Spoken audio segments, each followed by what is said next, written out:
A SpaceX booster drops out of the sky, lands itself on a barge, gets cleaned up, and flies again 2 weeks later. Once rockets can do that, getting to space stops being the hard, scary, expensive part. So here is what almost nobody is asking yet. Your spacecraft made it to orbit. Now what? Where does it park? Who tops off its fuel tank? Who checks it for damage before it lights its engines again? Nobody has built the gas stations, the repair bays, or the parking lots up there, and whoever builds them first might end up owning all of it. Picture a giant cargo ship stacked with steel containers. Crossing the ocean is the easy part. The real machine is the port. Cranes the size of buildings, fuel terminals, mountains of warehouses, trucks lined up for miles to haul it all away. The ship just carries boxes. The port is where boxes turn into money. Space is about to slam into the same wall. If a rocket can suddenly haul 10 times more into orbit, all of it has to arrive somewhere, get sorted, and get sent onward. With no place to do that, every cargo run is a one-off. It is like airdropping a package into the open ocean and hoping someone is floating there to catch it. So picture the first real space dock.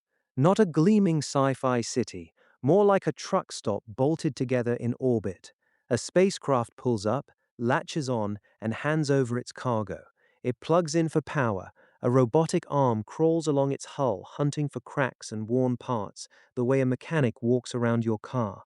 One crate is bound for a space station. One is waiting for its ride to the moon. One is just parked until a tug can come grab it. All of a sudden, missions that used to fly totally alone are sharing the same fuel, the same schedule, the same bin of spare parts. It is dull, like the loading dock behind a grocery store, until you remember everything you eat came through one. The most valuable thing the dock can sell is gas. Today, a rocket carries every drop of fuel it will ever use, all the way up from the launch pad. And fuel is heavy, so you burn fuel just to lift your fuel, which leaves barely any room for actual cargo. Now hang a fuel depot up in orbit. A rocket launches nearly empty, fills the tank once it is up there, and reaches the moon carrying a full load of cargo instead of a full load of gas. The catch? Rocket fuel is brutally cold, liquid oxygen hundreds of degrees below zero, and it slowly boils off into space, so the depot needs refrigeration and a steady drumbeat of tanker flights to keep it topped up. Solve that, and trips that were impossible last year become routine. Then you need tugboats. One spacecraft should not have to be the delivery truck, the crane, the gas station, and the tow truck all at once. Picture a small, stubby workhorse whose only job is shoving things around. It nudges a fresh satellite into exactly the right orbit. It grabs a dead one drifting where it should not be and drags it out of the way. It gives a moon-bound cargo pod its final push. Walk along any harbor and you will see it already. Little tugboats muscling giant ships, a crane that only lifts, a forklift that only hauls. Each does one job well. Orbit ends up the same way, and that is the gap between launching one big mission a year and running a delivery route every couple of weeks. Here is the dull little fight that decides who wins. Plugs and parts. What shape is the docking ring every spacecraft clicks into?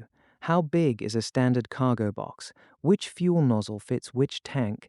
It sounds like paperwork. It is everything. Back in the 1950s, world trade exploded for one almost stupid reason. Everyone finally agreed on the size of a shipping container, one box that stacks on any ship, any truck, any train. If every spacecraft instead needs a custom adapter just to plug into the dock, space stays slow and hand-built, like a room full of people who all speak different languages. The company that gets everyone to agree on the plug ends up running the whole network. The first customers will not be tourists snapping selfies. They will be the unglamorous ones with real problems and deep pockets. A company whose $400 million satellite got dropped in the wrong orbit and is now a useless brick. A team that needs food and fuel waiting in space before they will risk putting people down on the moon. An operator who wants a spare part already parked up there because a part always breaks. An insurer who will pay real money for a backup plan when a launch slips 3 weeks. The dock is not selling adventure, it is selling, do not worry, we have got you. That is the kind of thing businesses actually write checks for every month on schedule. So, next time people argue about who is winning in space, watch the rockets and you will miss it. It will not be whoever builds the flashiest one. It will be whoever runs the place everything has to pass through. The rocket just gets your stuff to orbit. The dock decides what happens next, where it refuels, who fixes it, where it ends up, and whose plugs it has to use. Once every mission is planned around that one spot, leaving for a competitor means redoing all of it so nobody leaves. The dock stops being a building and becomes the marketplace itself. That quiet, unglamorous spot in the sky is the one actually worth owning.